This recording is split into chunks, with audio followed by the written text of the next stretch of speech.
Plus de 2h30 d'interview sur le média en ligne Brut. Emmanuel Macron s'est adressé hier à un public choisi, un public jeune. Avec tous les sujets abordés, à commencer par les cours à l'université, tout doit être fait pour qu'ils reprennent dès janvier et non en février, a insisté le chef de l'État. Emmanuel Macron est également revenu sur les violences policières, terme qu'il a fini par admettre tout en le déconstruisant, car a-t-il dit, c'est devenu un slogan politisé. Alors, les jeunes ont-ils été convaincus par cette interview? Hélène Terzian leur a posé la question.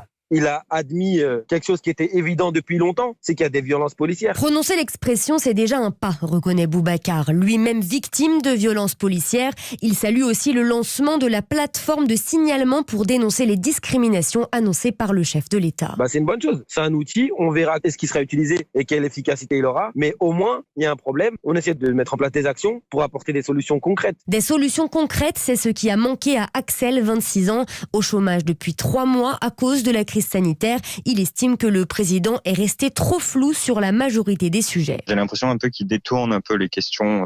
Je ne le trouve absolument pas convaincant. Je lis les commentaires et c'est le cas pour beaucoup de monde. Et pourtant, certains sont satisfaits par cette prestation. Pour Inès, 28 ans, Emmanuel Macron est resté fidèle à son « en même temps » sans chercher à séduire l'audience du média. Même s'il est dans un média brut plutôt de gauche, il va pas forcément dans leur sens à chaque fois. Par exemple, sur les violences policières, il a toujours un propos mesuré. Pareil sur tout ce qui est décolonisation, il reste sur sa ligne. Elle regrette toutefois que le président n'ait pas fait plus d'annonces dans son interview. Autre sujet abordé hier, le climat, avec une grosse colère d'Emmanuel Macron contre Cyril Dion et tous les militants écologistes qui lui reprochent de ne pas respecter ses engagements.